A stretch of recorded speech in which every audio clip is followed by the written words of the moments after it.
CM Pushkar Singh Dhami ने विधानसभा भर्ती प्रकरण मामले में अध्यक्ष द्वारा की गई कार्रवाई का किया स्वागत। बोले, हमें पूरा यकीन अब होगा, दूध का दूध और पानी का पानी।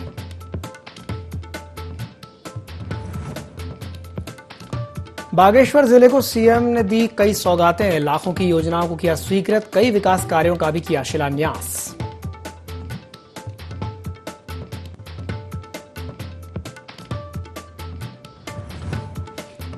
किस्सा में किनारे फोटो खींचना पड़ा युवक को भारी, फोटो खींचने के दौरान फिसला पैर, पानी में डूबने से युवक की मौत।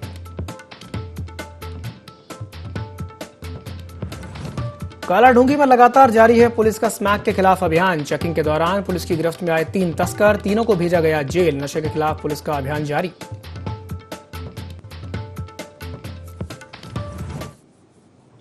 नमस्कार, देवभूमि लाइव में आप सभी का स्वागत है। मैं हूं आपके साथ दिव्यांशु जोशी। उत्तराखंड के सीएम पुष्कर सिंह धामी बागेश्वर पहुंचे, जहां उन्होंने विश्व प्रसिद्ध बागनाथ मंदिर में पूजा अर्चना करके प्रदेश की खुशहाली की कामना की। साथ ही उन्होंने नुमाई खेत पुल, बागनाथ धर्मशाला और भैरव मंदिर का भी लोकार्पण किया। वहीं बिलौना बस डिपो में आयोजित कार्यक्रम में सीएम धामी ने 2198 लाख से ज्यादा के 19 कार्यों का शिलान्यास और लोकार्पण किया, जिसमें 1463 लाख से ज्यादा के 13 विकास कार्यों का लोकार्पण और 735 लाख से ज्यादा के विकास कार्यों का शिलान्यास करके बसों को हरी झंडी दिखाई।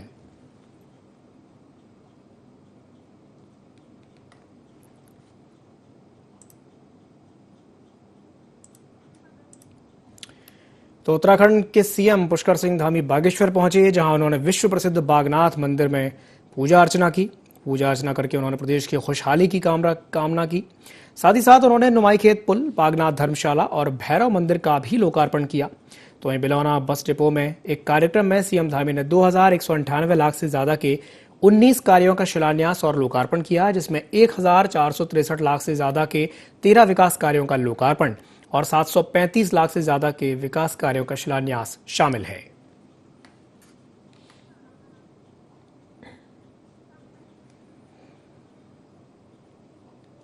प्रदेश के राज्यपाल गुरमीत सिंह से राजभवन में उत्तराखंड संस्कृत विश्वविद्यालय के नवनियुक्त कुलपति प्रोफेसर दिनेश चंद्र शास्त्री ने शिष्टाचार भेंट की। राज्यपाल ने उन्हें कुलपति पद पर नियुक्ति के लिए बधाई और शुभकामनाएं दी। राज्यपाल ने कहा कि संस्कृत भाषा भारतीय ज्ञान प्रणाली की आधार भाषा है। नई शिक्षा नीति में भी भारतीय ज्ञान प्रणाली को शिक्षा का मूल आधार बनाए जाने की बात कही गई है। इसलिए संस्कृत विश्वविद्यालय का एक कर्तव्य है कि वो न केवल अपने विश्वविद्यालय में इसे लागू करे, बल्कि शिक्षा के सभी संस्थानों से समन्वय बनाते हुए इसे प्रसारित करने में सहयोग करे। उन्होंने कहा कि संस्कृत भाषा को आम लोगों के बोलचाल में लाने के लिए आधुनिक टेक्नोलॉजी, आर्टिफिशियल इंटेलिजेंस के साथ जोड़ते हुए डिजिटाइजेशन और इनोवेशन को प्राथमिकता देनी होगी।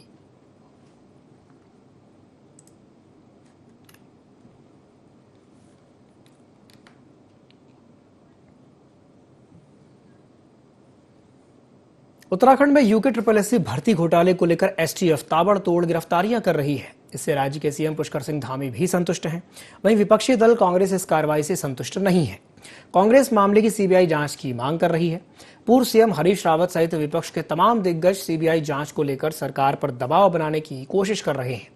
इसी कड़ी में कांग्रेस सेवा दल के प्रदेश अध्यक्ष राजेश रस्तोगी ने भी घोटाले की सीबीआई की जांच की मांग की है।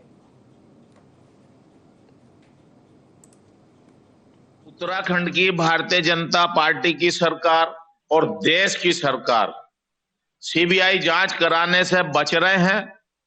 हमारे कांग्रेस के सदन में उपनेता भुवन कापड़ी जी ने एक याचिका दायर की है माननीय उच्च न्यायालय में सीबीआई जांच के लिए, क्योंकि भाजपा ये जानते हैं कि जो ये घोटाला है, नौकरियों का घोटाला, पैसे लेकर जॉब देने का जो घोटाला है, वो उत्तरकाशी का भाजपा का महामंत्री है। कहीं ना कहीं उसमें भूमिका है। सीबीआई जांच हुई, भारतीय जनता पार्टी गंदी हो जाएगी, उससे बचने के लिए सीबीआई जांच नहीं करा। ऊधम सिंह नगर के किच्चा में बाइक सवार बदमाशों ने चेन स्नैचिंग की वारदात को अंजाम दिया। मामला कोतवाली के वार्ड क्रमांक 4 का है। एक वृद्ध महिला घर के बाहर सफाई कर रही थी, तभी बाइक से अचानक आए बदमाशों ने गले में पड़ी चेन लेकर के फरार हो गए। घटना में घायल कमला रावत को किच्चा के सरकारी अस्पताल ले जाया गया। पुलिस इस मामले की जांच कर रही है। लगभग 6 बजे डेली वो सुबह घर के बाहर सफाई करती हैं, वाइफ हमारी, और सफाई करती हैं। वो सुबह सफाई कर रही थी, लड़के 2 आए, एक ने पल्सर मोटरसाइकिल खड़ी करी, जैसा कि लोग बता रहे हैं पल्सर मोटरसाइकिल थी, मुझे तो मालूम नहीं, और पल्सर खड़ी करी। दूसरा आया जी, वो कुछ पता पूछने लगा, जी हम नए हैं, ये है वो है। तब तक बोली क्या, वो गले से चैन छीन के जो है भाग गए और उनको धक्का दे गए, गिर गए, उनका हाथ फट गया यहाँ से और उनको हल्द्वानी रेफर कर दिया। अब वो हल्द्वानी में हॉस्पिटल में इस समय। मैंने एक मांग रखी है कि जिस तरीके से हाल फिलहाल में चैन स्नैचिंग की घटनाएं अपने शहर में बढ़ रही हैं, इस पर तत्काल प्रभाव से रोक लगाई जाए और पुलिस जो है अपराधियों को जल्द से जल्द पकड़े। देखा बाइकर जो है बहुत सलेंसर से उत्पाद मचा रहे हैं, आवास विकास, पंजाबी मोहल्ला, कई जगह मैंने देखा कि इस तरीके की घटनाएं हो रही हैं, उस पर भी रोक लगाने की मांग की है। लोगों में अविश्वास फैल रहा है और पुलिस का काम है जनता में विश्वास दिलाना। अगर नहीं होगा तो अपर को आंदोलन करना पड़ेगा। पूर्व में भी पहले भी किए थे, अगर अब दोबारा जरूरत पड़ेगी तो दोबारा करेंगे। और इसमें हमने अपनी टीम लगा दी है, जो आसपास के कैमरे वगैरह हैं वो सब हम चेक करवा रहे हैं, और जो उसमें अगर जो कुछ ऐसा मिलता है तो उसके खिलाफ कार्रवाई की जाएगी। जसपुर कोतवाली क्षेत्र में जुमा मस्जिद के पास एक युवक ने दूसरे युवक पर चाकू से हमला कर दिया। बताया जा रहा है कि आरोपी ने आपसी रंजिश के चलते हमला किया था। फिलहाल पुलिस इस पूरे मामले की जांच कर रही है। प्रार्थना पत्र दिया गया था, जिसमें उसका कहना है कि जो जामा मस्जिद के पास वो रात्रि 11 बजे बैठा था, रंजिशन जो है दानिश नाम के व्यक्ति ने उसे जो है चाकू से वार कर दिया उसके ऊपर, और इसमें उसके काफ़ी गंभीर चोट, जानलेवा हमला किया गया था उस पर, उसके कहे अनुसार, जिसके आधार पर थाने में धारा 307 आईपीसी के तहत अभियोग पंजीकृत किया गया है। मंगलौर की झबरेड़ा पुलिस ने शराब तस्करी के खिलाफ बड़ी कार्रवाई करते हुए 240 पेटी शराब जब्त की है। साथ ही 2 आरोपियों को गिरफ्तार भी किया है। पकड़ी गई शराब की कीमत करीब 14 लाख रुपए बताई जा रही है। ये शराब सहारनपुर से हरिद्वार में होने वाले पंचायत चुनाव में बांटने के लिए ट्रक में स्कैब के पीछे छिपाकर ले जाई जा रही थी। फिलहाल पुलिस आरोपियों के साथियों की तलाश में जुट गई है। थाना झबरेड़ा पुलिस द्वारा आगामी हमारे यहाँ पंचायत चुनाव के दृष्टिगत चेकिंग की जा रही थी। इस चेकिंग में मानकपुर तिराहे के पास एक आयशर ट्रक को रोका गया, तो उस ट्रक में 240 पेटी चंडीगढ़ मार्का अंग्रेजी शराब बरामद हुई। इसमें इनका जो ड्राइवर है मौके से पुलिस द्वारा गिरफ्तार किया गया है। इसकी जो अनुमानित कीमत है वो 14 लाख रुपए है। इनसे काफ़ी विस्तृत पूछताछ की गई है। उस पूछताछ में किसी एक व्यक्ति द्वारा इनको लाने के लिए संपर्क किया गया था। चंडीगढ़ से लोग शराब भर के मानकपुर होते हुए हरिद्वार जनपद में आ रहे थे। जनपद उधम सिंह नगर के खटीमा में भारत नेपाल सीमा पर सरकारी जमीन में बन रहे चर्च को ध्वस्त कर दिया गया। आपको बता दें कि शुक्रवार को मेलाघाट गांव में आंगनवाड़ी केंद्र के पास बन रहे चर्च का एसडीएम रविंद्र बिष्ट ने स्थलीय निरीक्षण करके निर्माण न करने की हिदायत दी थी। इस कार्रवाई के दौरान भारी संख्या में पुलिस बल मौजूद रहा। जगह में जाने के समय रहने के लिए जगह मुश्किल है, तो यहाँ पे थोड़ा जमीन ये लोग थोड़ा मतलब रहने के लिए दिया। इसमें थोड़ा छोटा एक मकान बना रहा है, क्योंकि अकेले होने के कारण इधर उधर किसी के घर में रहने के लिए मुश्किल ये बात है। पैसा का दिक्कत के कारण से मैंने कॉलम से 3 साइड कॉलम बना के 3 साइड में दीवार खड़े रखे, इसे लिंडर पाड़ के छोड़ दिया। फिर मिट्टी लगाने के बाद इसी का अंदर कोने में एक साइड में रहूंगा। जो पैसा आएगा बारात में, जो पैसा आएगा तब दीवार बीच में खड़े रखे वासियों के ऊपर कमरा बनाने के लिए अभी कुल्ला बना दिया। इससे पब्लिक प्लेस पर कोई भी धार्मिक संस्थान, चाहे वो मंदिर हो, मस्जिद हो, गुरुद्वारा हो, उसका निर्माण नहीं किया जा सकता। उसका निर्माण हो भी उसको ध्वस्त किया जाएगा। उसी क्रम में आज हमने इसको ध्वस्तीकरण की कार्रवाई की जा रही है और आज इसको ध्वस्त किया। किच्छा के धौरा डैम किनारे फोटो खींचना एक युवक को भारी पड़ गया। फोटो खींचने के दौरान युवक की गहरे पानी में डूबने से मौत हो गई। पुलिस ने ग्रामीणों की मदद से युवक का शव पानी से बाहर निकाल लिया है। मृतक का नाम इमरान बताया जा रहा है। इमरान अपने दोस्त रियाजुद्दीन के साथ घूमने के लिए डैम पर गया हुआ था। कलकत्ता फार्म क्षेत्र में तो ये बताया 2 बच्चे वहाँ गए थे, फोटोग्राफी कर रहे थे आपस में। तो एक लड़का फोटो खींच रहा था, डैम पे गिर गया। तो बच्चा वहाँ पर चिल्लाया, तो आसपास के लोगों से बुलवा करके उसको डैम से नीचे निकलवा करके हॉस्पिटल भिजवाया। तो यहाँ हॉस्पिटल में उसे मृत्यु दर्शा दिया गया है। अब इसकी पंचायत की कार्रवाई की जा रही है। सूचना मिली कि इमरान अंसारी पुत्र इब्राहिम जो यहाँ बंडिया का रहने वाला है, वो अपने दोस्त के साथ नहाने के लिए धौरा डैम में गया था। नहाने के लिए बल्कि फ़ोटो खींचने के लिए गए थे, तो फ़ोटो खींचते समय उसका पैर फिसल गया, वो डैम में डूब गया।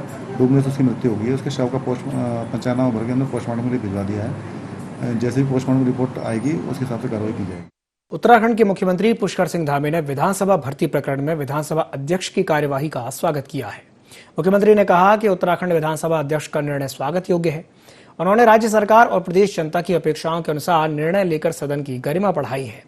हमें विश्वास है कि शीघ्र ही पूरे प्रकरण का विधि सम्मत समाधान निकलेगा और दूध का दूध पानी का पानी हो जाएगा।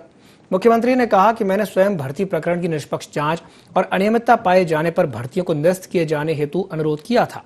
सीएम ने यह भी कहा कि हम राज्य के सभी नौजवानों और नागरिकों को यह आश्वस्त करते हैं कि राज्य सरकार आपकी आशाओं और अपेक्षाओं के अनुसार इन सभी मामलों में कड़ी कार्रवाई करेगी। किसी भी मेहनतकश युवा के साथ अन्याय नहीं होगा।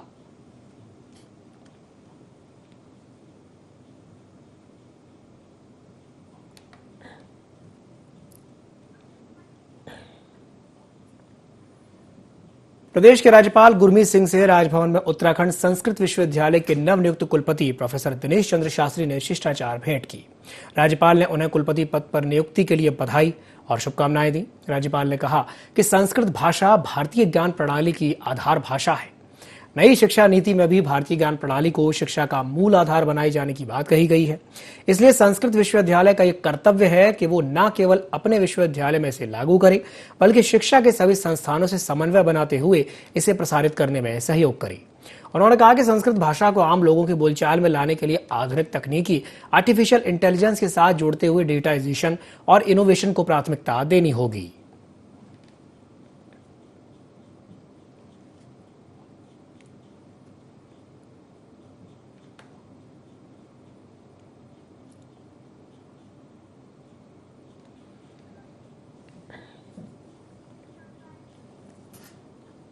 लोहाघाट के झूमाधुरी में मां झूमाधुरी मंदिर में सैकड़ों भक्तों की आस्था जुड़ी हुई है, जहां विशाल मेले का आयोजन किया जाता है। मुख्यमंत्री पुष्कर सिंह धामी ने भी वीडियो कॉलिंग के जरिए मां झूमा के दर्शन करके आशीर्वाद लिया और मां झूमा से क्षेत्र की जनता के मंगल की कामना की। मेले में दूर दराज से दुर्गम रास्ते पार करके हजारों लोग शामिल होने वाले हैं। पूर्व संध्या पर निसंतान महिलाओं ने रात भर जागरण भी किया। ऐसी मान्यता है कि मां झूमा निसंतान महिलाओं को संतान प्राप्ति के संकेत देती हैं।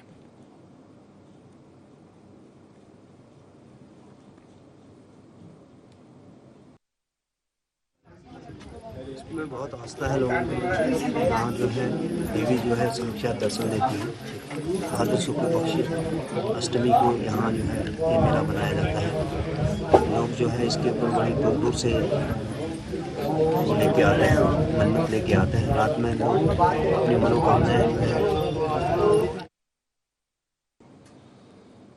लोहाघाट में जिलाधिकारी नरेंद्र सिंह भंडारी ने स्थानीय जनप्रतिनिधियों, व्यापार संघ पदाधिकारियों और नागरिकों के साथ एक बैठक की। बैठक में जिलाधिकारी ने जिले में सौंदर्यीकरण करने और नगर की समस्याओं को सुना और तत्काल ही कई समस्याओं के समाधान के लिए अधिकारियों को निर्देशित किया। इसके साथ ही स्थानीय जनप्रतिनिधियों और लोगों ने जीआईसी पॉलिटेक्निक में रिक्त पदों को भरे जाने, क्षेत्र में पेयजल की समस्या का स्थायी समाधान करने, चिकित्सालय में रात्रि चौकीदार की तैनाती करने, सीवरेज की व्यवस्था सुधारने, लोहावती नदी में सफाई करने सहित सड़कों की समस्याओं से जिलाधिकारी को अवगत कराया। बैठक में जिलाधिकारी ने नगर में हथरंगिया तक बाजार अलग रंग में रंगे जाने और लाइटिंग कराने के अधिकारियों को निर्देश दिए। जिलाधिकारी ने बताया कि नगर के साथ ही जिले के अन्य नगर निकाय क्षेत्रों में सीवर के लिए सर्वे का कार्य भी किया जा रहा है। साथ ही साथ ये भी कहा कि लोहावती नदी की स्वच्छता और सीवर की गंदगी को रोकने के लिए कार्रवाई की जाएगी। उन्होंने आवारा मवेशियों पर कार्रवाई के नगर पालिका अधिकारियों को निर्देश दिए। इस दौरान स्थानीय चिकित्सालय में सर्जन की शिकायतों पर सीएमओ को जिलाधिकारी ने निर्देशित किया।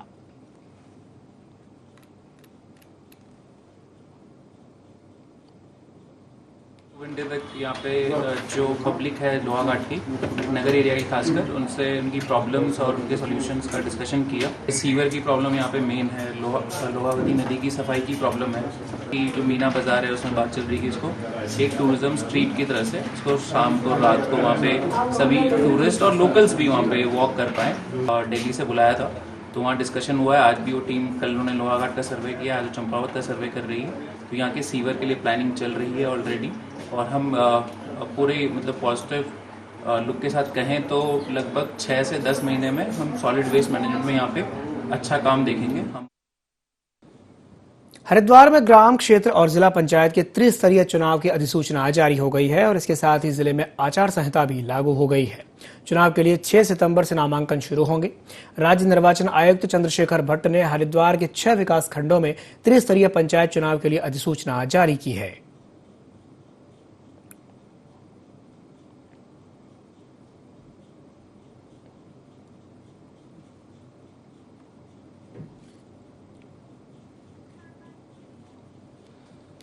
हरिद्वार जनपद में त्रिस्तरीय पंचायत चुनावों का बिगुल बजते ही इसे शांतिपूर्वक निपटाने के लिए पुलिस ने भी कमर कस ली है। जहां चुनाव के परिप्रेक्ष्य में पुलिस द्वारा अपने स्तर पर तैयारियां करते हुए गांव-गांव जाकर शांतिपूर्वक मतदान के लिए ग्रामीणों से अनुरोध किया गया। इतना ही नहीं बल्कि इसके उल्लंघन करने पर पुलिस के द्वारा दंड के प्रावधान का पाठ भी पढ़ाया जा रहा है। इसी प्रक्रिया को रफ्तार देकर लक्सर कोतवाली परिसर में ग्राम्य चौकीदारों की एक संयुक्त बैठक ली गई, जिसमें चुनाव के दरमियान क्षेत्र में शराबबंदी कायम करने और अन्यत्र गैर कानूनी गतिविधियों पर अंकुश स्थापित करने के लिए कहा गया। तो चुनाव की घोषणा हो चुकी है, इसके परिप्रेक्ष्य में हमारे द्वारा जो है अपनी तैयारियां शुरू कर दी गई हैं। इसी के क्रम में हमारे द्वारा गांव-गांव जाकर के एक तो लोगों को शांतिपूर्वक चुनाव करने के संबंध में अनुरोध किया जा रहा है और उनको बताया जा रहा है कि इसको उल्लंघन करने पे क्या दंड हो सकता है। और इसी प्रक्रिया को और तेज बढ़ाने के लिए हम अपने ग्राम चौकीदारों की आज मीटिंग ले रहे हैं थाने में, जिनके माध्यम से हम गांव-गांव में फैलाएंगे कि शांतिपूर्वक। त्रिस्तरीय पंचायत चुनाव की अधिसूचना जारी होते ही जिले में आचार संहिता लागू हो गई है। बहादुराबाद के गढ़ मीरपुर गांव में पंचायत चुनाव को लेकर जरूरी निर्देश दिए गए हैं। सीईओ सदर बहादुर सिंह चौहान ने ग्रामीणों को आचार संहिता के नियमों की जानकारी दी। चुनाव के दौरान शांति व्यवस्था बनाए रखने की अपील की गई। साथ ही शराब तस्करी, लाइसेंसी शस्त्रों को जमा कराने के लिए कहा गया। वहीं सोशल मीडिया पर किसी भी तरह की कोई आपत्तिजनक पोस्ट न करने की भी हिदायत दी गई। इस दौरान 4 गांवों को ग्रामीण मौजूद रहे।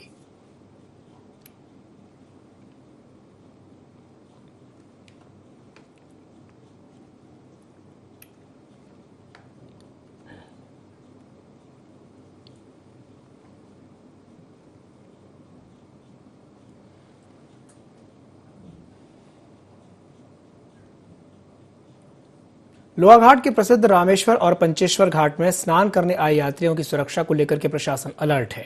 कई बार इन घाटों में तीर्थयात्रियों के बहाने की घटनाएं सामने आई हैं। इसे लेकर के चंपावत डीएम ने घाट पर सुरक्षा के पुख्ता इंतजाम करने के निर्देश दिए हैं। साथ ही पर्यटन विभाग के सहयोग से दोनों प्रसिद्ध तीर्थ स्थलों को विकसित भी किया जाएगा।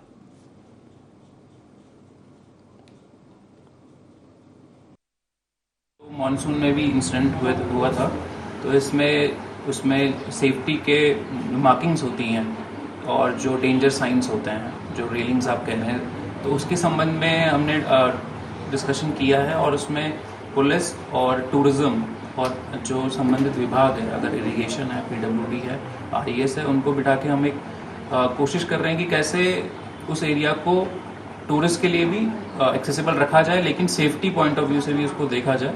तो हम इसमें प्रयास कर रहे हैं। हम सोचते हैं कि आने वाले 2-3 महीनों में हम इसमें कार्य योजना बनाने में सफल होंगे। लोहाघाट के छमनिया स्टेडियम में अग्निवीर भर्ती के लिए 1600 मीटर दौड़ का आयोजन किया गया, जिसमें 300 युवा शामिल हुए। ओली फिजिकल एकेडमी के कोच और पूर्व सैनिक मयंक ओली ने इस दौड़ का आयोजन किया, जहां पिछले 4 सालों से युवाओं को मुफ्त में ट्रेनिंग दी जा रही थी। इस दौरान अग्निवीर भर्ती को लेकर युवाओं में काफी उत्साह देखा गया। युवाओं को जो बड़े तन मन के साथ मयंक ओली फिजिकल एकेडमी के कोच उनके साथ रात दिन इस फील्ड में बड़ी मेहनत के साथ, बहुत लगनता के साथ यहाँ पर लगे हैं। मैं इन सभी बच्चों के उज्जवल भविष्य की मंगलमय कामना करता हूँ। साथ ही साथ हमारे क्षेत्र की शान भाई मयंक ओली जी के भी उज्जवल भविष्य की कामना करता हूँ। फिजिकल अकादमी जो कि 4 वर्ष से मैं निःशुल्क तरीके से चला रहा हूं और अभी तक इस अकादमी से 45 युवाओं का भारतीय सेना में चयन हो चुका है। और हर वर्ष की भांति इस वर्ष केंद्र सरकार की जो अग्निपथ व अग्निवीर की योजना है, उसके तहत यहाँ पर आज 300 युवाओं की 1600 मीटर दौड़ यहाँ पर सफल तरीके से कराएगी और विजेता प्रतिभागियों को यहाँ पर हमने पुरस्कार भी दिया और मैं सभी युवाओं के उज्जवल भविष्य की कामना करता हूँ। ओली फिजिकल अकादमी के कोच हमारे मयंक ओली जी को और साथ में उन युवाओं को जो देश के बहुत से हैं जो अग्निवीर की तैयारी महीनों से यहाँ पे कर रहे हैं, मैं उनके उज्जवल भविष्य की कामना करता हूँ। साथ ही शुभकामनाएं देता हूँ वह ओली जी हमारे मयंक ओली जी को हार्दिक शुभकामनाएं, बहुत बहुत शुभकामनाएं देता हूँ। इसी के साथ बुलेटिन में फिलहाल के लिए इतना ही। दीजिए इजाजत, नमस्कार।